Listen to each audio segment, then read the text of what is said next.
Nós não somos seres humanos tendo uma experiência espiritual.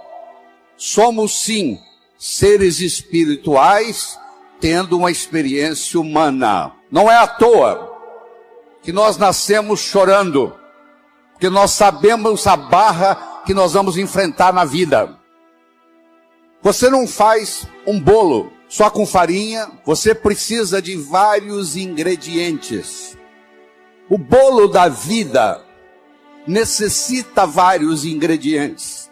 O primeiro ingrediente, eu diria, é o respeito que você tem para com você mesmo. É o quanto você gosta de você. Ninguém pode ofertar o que não tem. Você não pode ofertar amor para o próximo se você não tem amor por si mesmo. Então a primeira coisa, tenhamos o amor próprio. Que a gente se respeite no mundo. Isso chama-se autoestima. Isso chama-se autoimagem. E eu tenho uma boa notícia para você. Ninguém está condenado a ser quem sempre foi. Nós somos os únicos animais no planeta Terra que temos a habilidade de transcender. Transcender significa começar de novo. Não interessa o que aconteceu na sua infância. Não interessa o sofrimento que você teve até hoje. O seu passado foi uma necessidade para você chegar até aqui. O seu futuro é uma possibilidade para você ir onde você quiser ir. Mas se você não se conscientizar disso, o seu futuro vai ser nada mais, nada menos do que uma repetição dos padrões do seu passado. Quais são os padrões existentes na sua família que você gostaria de se livrar deles? Porque a sua família, como a de qualquer outro, não é perfeita. O indivíduo, para ser médico, precisa fazer medicina. O indivíduo, para ser advogado, precisa fazer direito e fazer o exame da OAB. O indivíduo, para ser jornalista, precisa fazer jornalismo. Para você ser pai e ser mãe, você só tem que fazer uma coisa: copular, ter relação sexual. E os filhos nascem. Então os pais, 99,99%, não estão preparados para ser pai e mãe. Vão aprendendo com o erro dos filhos. Os seus pais erraram com você. Os pais deles erraram com eles. Você errou com seus filhos vão errar com seus netos. Isso faz parte da vida. Não precisa ficar com sentimento de culpa disso não, que é assim que é. É assim que a vida funciona. A gente vai aprendendo com os erros. No segundo filho você já erra menos. No terceiro você erra menos. Se você parar e pensar aquilo que está fazendo de errado. O segundo ingrediente do bolo da vida é a comunicação. Na era da agricultura, mandava no mundo quem tinha terra. Na era industrial, passou a mandar no mundo quem tinha capital. Meus amigos, a moeda mudou. A moeda hoje chama-se conhecimento. Você é rico ou você é pobre em conhecimento. Mas conhecimento só tem validade quando aplicado, quando passado de um cérebro para outro. E a passagem do conhecimento de um cérebro para outro se faz através do diálogo, se faz através da comunicação. Comunicação se tornou essencial, tanto no sucesso pessoal quanto no sucesso profissional. E faz parte da natureza do espírito humano evoluir. Galgou uma montanha, que procura uma montanha mais alta. Você quer passar no vestibular, passou no vestibular, quer se formar, quer arrumar um emprego, quer ser promovido, quer montar sua própria empresa, e você vai galgando as coisas na vida. Isso faz parte. À medida que você sobe no escalão da vida, talvez o ingrediente mais importante seja o diálogo, seja a capacidade de se comunicar, seja a capacidade de se expressar, seja a capacidade de entender o outro. Então, se você me permite, eu vou apresentar para você um modelo de diálogo. Eu criei um modelo para isso. A comunicação tem 3 níveis. O primeiro nível eu chamo de boca-ouvido. O segundo nível eu chamo de cérebro, cérebro. O terceiro nível eu chamo de coração, coração. Boca, ouvido. Deixe-me primeiro fazer uma distinção para você. Ouvir e escutar não são sinônimos. Você ouve com o ouvido. Você escuta com o cérebro. Você já foi alguma vez num restaurante e pediu ao garçom para lhe trazer uma água com gás, e ele lhe trouxe uma água sem gás? Ou você fez uma solicitação e ele lhe trouxe outra? Aquele garçom, naquele momento que ele recebeu o seu pedido, ele estava operando no nível 1. No nível 1 ninguém é promovido. No nível 1 você não conquista as pessoas.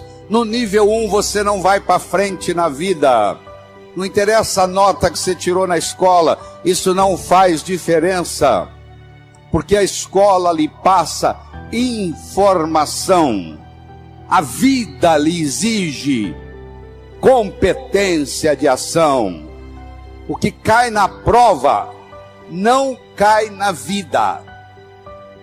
Se você observar na sua cidade, você vai encontrar indivíduos que eram CDFs, que eram estudantes brilhantes, e hoje são pessoas que estão perdidas na vida. E você vai encontrar também pessoas que eram estudantes medíocres, e hoje são excelentes empresários, estão contribuindo para o bem-estar da comunidade. Por que isso?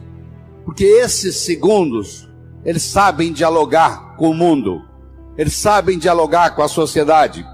Eles aprenderam, talvez até intuitivamente, o poder da comunicação. Boca, ouvido, modelo do nível 1. Deixa eu primeiro fazer uma afirmação.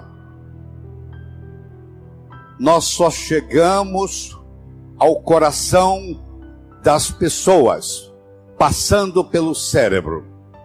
Não tem outro caminho. É fácil você gostar de quem você gosta. Eu quero ver você gostar de quem você não gosta. Porque se você não gosta da pessoa, fica difícil chegar no coração. O caminho para você você tem que entender a pessoa, entender a problemática dela, entender de onde ela está vindo, por que ela atua daquele jeito. Aí finalmente você aceita a pessoa e chega no coração. Quando você está operando no diálogo no nível 1, não acontece nada. É o pai que está dando um sermão para o filho, e entra num ouvido e sai no outro, e o pai não percebe que ele vem falando isso há 5 anos e não funcionou nada. Pelo contrário, o filho até ficou rebelde de escutar o pai falar aquilo, e o pai não se dá conta que aquilo não é diálogo, que é um monólogo que ele está falando para o vento, porque está entrando no ouvido e saindo no outro. Você deve conhecer um ditado popular que diz assim: a palavra convence, o exemplo arrasta. O melhor modo de você educar seu filho não é com sermão. Isso não é diálogo, isso é monólogo. O melhor modo de você educar seu filho é com exemplo, dando exemplos. Aí a água mole em pedra dura, tanto bate até que fura. Ele vai vendo o exemplo daquilo que você quer que ele seja, ele vai observando aquilo todo dia, chega uma hora, ele e ela incorpora na estrutura psicológica. Um pai de 45, uma mãe de 45, que conversa com um filho de 15, ela tem que entender que o filho de 15 nunca teve 45, e uma mãe de 45 já teve 15 anos. Então é função do pai, da mãe, descer ao nível do adolescente, para poder haver uma comunicação. No diálogo, na comunicação, nós temos que modificar um pouquinho aquela frase que você conhece, que não é da Bíblia, tá? Quando eu falar, você vai falar, isso está na Bíblia, não está não. A frase é assim: faça aos outros o que você gostaria que fosse feito a você. A verdade não é bem essa. Faça aos outros o que os outros gostariam que fosse feito a eles. Se eu convidar você para jantar na minha casa em São Paulo, eu não vou lhe servir o meu prato favorito. Pode ser que você nem coma. Eu vou perguntar o que você gosta. Se eu quero agradar alguém num processo de diálogo, eu tenho que ver o que a outra pessoa quer ouvir. Eu vou começar por ali. E não o que eu quero passar. Está acontecendo com a gente. Eu quero mostrar o meu ponto de vista para você. Mas eu não me preocupo como que você vai receber esse ponto de vista. Aí sabe o que acontece? A natureza colocou um ouvido no mesmo nível do outro. Entra num ouvido e sai no outro. Aí não deixa de ser diálogo. Passa a ser monólogo. Porque não tem repercussão. Para esse diálogo se ocorrer, primeiro eu tenho que ter uma mensagem forte. Você só vai continuar me escutando se você estiver gostando da mensagem. Eu tenho que ter algo para poder passar para você. Essa é a mensagem. Segundo, nós temos que conversar de uma forma metafórica. Como é que Jesus ensinava? Jesus ensinava contando histórias. Como é que Jesus ia ensinar o meu mundo espiritual para quem está na terra? Sabe o que ele fazia? Ele fazia de uma forma metafórica.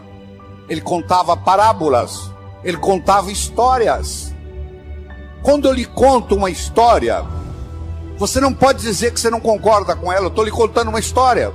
E dentro da história, eu coloco a ideia que eu quero passar para você. Era uma vez um navio de alta prioridade, porque carregava ouro. E de repente o motor desse navio enguiçou. E o dono do navio disse: para. Traga aqui o melhor mecânico da região. Eles trouxeram. Ele trabalhou um dia inteiro, não conseguiu consertar o motor. Ele disse: para. Traga aqui o melhor engenheiro mecânico do país mais próximo. Eles trouxeram. Ele trabalhou 2 dias, não conseguiu consertar o navio. Ele disse: para. Traga aqui de onde estiver, de helicóptero, quem montou essa máquina desse navio. E eles procuraram, encontraram e trouxeram ele e um assistente. E eles desceram no navio de helicóptero, foram até a casa de máquinas, escutaram o barulho da tubulação, tocaram nos tubos, e tinha uma válvulazinha vermelha num canto. E ele perguntou para o assistente dele: você tem um martelo? Tem, me empresta. Ele foi lá e pim! Ligue! Eles ligaram, tudo funcionou às mil maravilhas. Os 3 indivíduos que trabalharam, o primeiro que trabalhou 1 dia, o segundo que trabalhou 2 dias, e esse que deu a martelada na válvula, mandaram as suas respectivas contas. Quem trabalhou 1 dia, mandou uma conta de $100. Quem trabalhou 2 dias, mandou uma conta de $400, $200 por dia, porque ele havia trabalhado 2 dias e ele era mais sofisticado do que o outro. E quem deu a martelada mandou uma conta de $10.000. O dono do navio falou: eu vou pagar, porque ele consertou o meu navio, mas eu só pago com uma condição: que ele mostre como é que ele chegou à conclusão de me cobrar $10.000. E ele mandou um bilhete para o dono do navio: para dar a martelada, $1. Para saber onde bater com o martelo, 9.999. Você imagine que nós estamos almoçando e eu conto essa história para você. E você está pensando em me contratar para ser seu consultor na sua empresa. E você pergunta assim: doutor Laí, qual é a sua remuneração? E eu falo um preço elevado. Ao invés de você falar é caro, você vai pensar assim: esse cara sabe onde bater com o martelo. Eu preparei o seu cérebro para escutar o meu diálogo com você. Através de quê? Através de uma história. A pessoa que sabe dialogar, ela conversa metaforicamente. Terceira coisa importante no diálogo é uma linguagem apropriada. Você já foi a um médico e o médico começa a usar aquela terminologia médica que só ele entende. E aí você volta e a sua família te pergunta: e aí, o que você tem? O que o médico falou? Ah, não entendi o que o médico falou. Esse médico não tem nada de inteligente. E outra coisa importante é a percepção. Uma coisa é o que você está passando. a outra coisa que o outro está captando. Ah, você é um vendedor? Sou. Você é um bom vendedor? Ótimo vendedor. E aí, você tem vendido bem? Não, tem vendido muito mal. Então você não é um bom vendedor.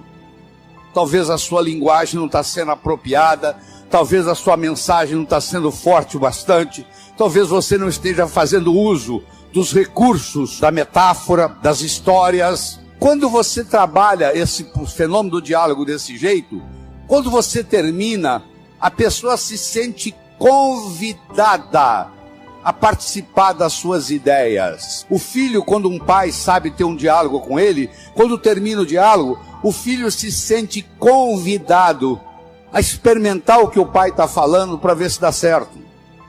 É um convite que ele recebe. Na vida, nós somos julgados por 4 coisas. 4 coisas. Nós somos julgados por aquilo que fazemos.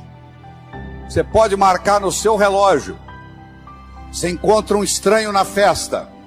Nos próximos 5 minutos, ele vai perguntar para você assim: o que você faz na vida? A que é que você se dedica? Eu posso ter 2 pedreiros, um trabalhando ao lado do outro. Eu chego perto do primeiro pedreiro e pergunto: o que você faz na vida? Ele fala: eu sou pedreiro. Eu coloco um tijolo em cima do outro. Eu chego perto do segundo pedreiro que está ao lado dele e pergunto: o que você faz na vida? Eu sou pedreiro. Eu estou construindo o Maracanã, o maior estádio de futebol do mundo, que vai ficar aqui para a posteridade. Quero que você saiba que os 2 fazem a mesma coisa. Só que esse segundo pedreiro, ele não vai ser pedreiro muito tempo, não. Logo, logo ele vai ser construtor, porque ele não está colocando um tijolo em cima do outro. Ele está construindo Maracanã. Quando alguém lhe pergunta: o que você faz na vida? Você tem que responder de um modo que agregue valor à sua contribuição para o mundo. Então, você quer melhorar seu poder de diálogo? Você tem que definir a sua contribuição no universo de uma forma que agregue valor. Segundo, você é julgado pela sua aparência. Não é estar bem vestido, não. Estar adequadamente vestido para a ocasião. Você não quer ir num médico que está de camiseta. Você quer ir num médico que esteja de branco, de preferência com estetoscópio no pescoço. O branco tem um arquétipo de cura. Terceiro, você é julgado pelo que você diz. Enquanto você não disse nada, ninguém sabe se você é inteligente ou deixa de ser. No momento que você falou e falou besteira, não tem jeito de você voltar atrás. Então muitas vezes você tem que morder a língua e finalmente ser julgado, não só pelo que você diz, mas como você diz o que você diz. Eu poderia trazer alguém aqui que falasse exatamente o que eu estou falando. A apresentação poderia ser muito melhor ou muito pior.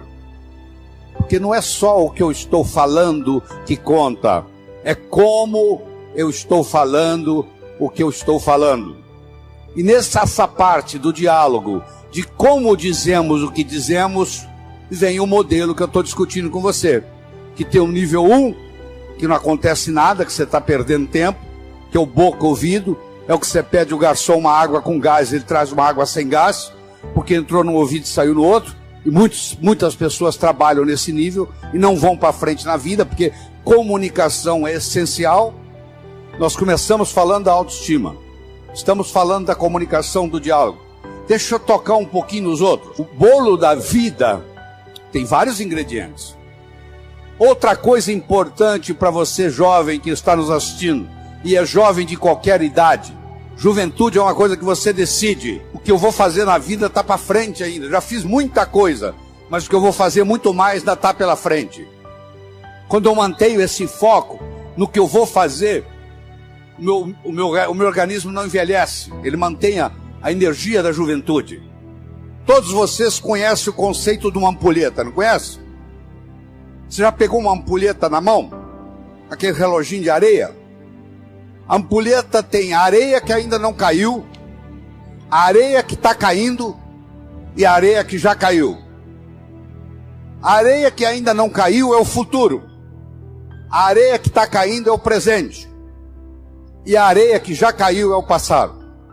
Você aprendeu, e é verdade que você aprendeu, que o passado cria o presente e o presente cria o futuro.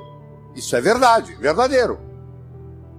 Mas Einstein provou a não linearidade do tempo. O tempo não é linear. Então eu vou provar para você agora, nessa conversa aqui, que o futuro cria o presente também. E o presente recria o passado. Se você comprar na segunda-feira uma viagem de volta ao mundo para daqui um mês, eu lhe garanto que a segunda-feira já começa a ficar mais interessante. Faltam 30 dias, 29, 28, 27, 26, 25 para a viagem. Você já escutou um ditado que diz assim: muitas vezes a antecipação da festa é melhor do que a festa propriamente dita. Lembra aquela ceia de Natal que você preparou na sua casa com todo carinho, que você levou meses preparando, e na hora da ceia os dois cunhados começaram a discutir e estragou a noite? A antecipação daquela ceia foi muito melhor do que a ceia. O que acontece? Se eu tenho metas para o futuro, jovens, por favor, me escutem. Se você tem metas para o futuro, o seu presente fica mais interessante, porque você vai viajar daqui 30 dias, daqui 29, daqui 28.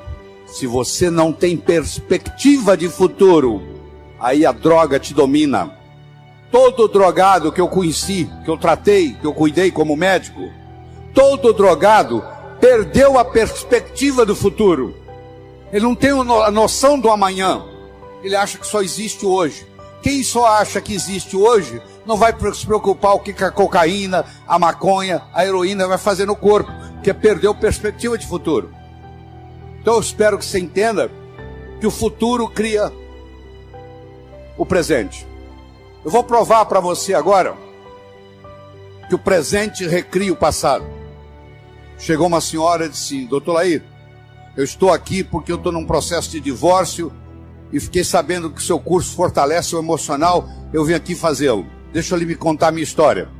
Eu sou casado há mais de 25 anos, eu e meu marido decidimos, por opção, não ter filhos. Ele trabalha numa multinacional, eu trabalho noutra. Ele sai de segunda a sexta para viajar pela multinacional. E eu saio de segunda a sexta para viajar pela minha multinacional. Sexta-feira à noite nós nos reuníamos, íamos para um sítio que nós passávamos sexta-noite, sábado, domingo, voltávamos segunda de manhã. A minha tia que me criou veio nos visitar, eu levei-a para passar o final de semana no sítio e morreu. E eu nunca mais tive coragem de ir lá. O meu marido não abre mão, ele viaja durante a semana e sexta-feira ele vai para o sítio. Eu não vejo ele durante a semana, não vejo ele no final de semana. Nós somos nos distanciando, estamos num processo de divórcio. Eu perguntei para ela assim: mas por que a senhora não vai no sítio? Falou: porque a minha tia morreu lá. Eu falei: mas justamente por isso. A sua tia saiu lá para te dar esse presente, para morrer no sítio, para mostrar para você o quanto que ela gostava de você. Isso tem uma simbologia. Dá para você captar essa simbologia, que ela fez questão de vir morrer do seu lado. E eu fui falando, ela foi escutando, ela não conseguia parar de olhar no relógio. E o que ela queria? Ir para o sítio. Está casada com o marido até hoje.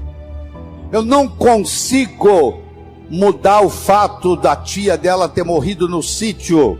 Eu mudei no diálogo a interpretação da morte da tia dela no sítio. Eu não consigo mudar o passado de ninguém. Mas eu quero que você saiba que tudo que aconteceu com você aconteceu por uma necessidade, talvez espiritual. Talvez tenha trazido você até aqui. Eu não vou perdoar o meu pai pelo que ele me fez.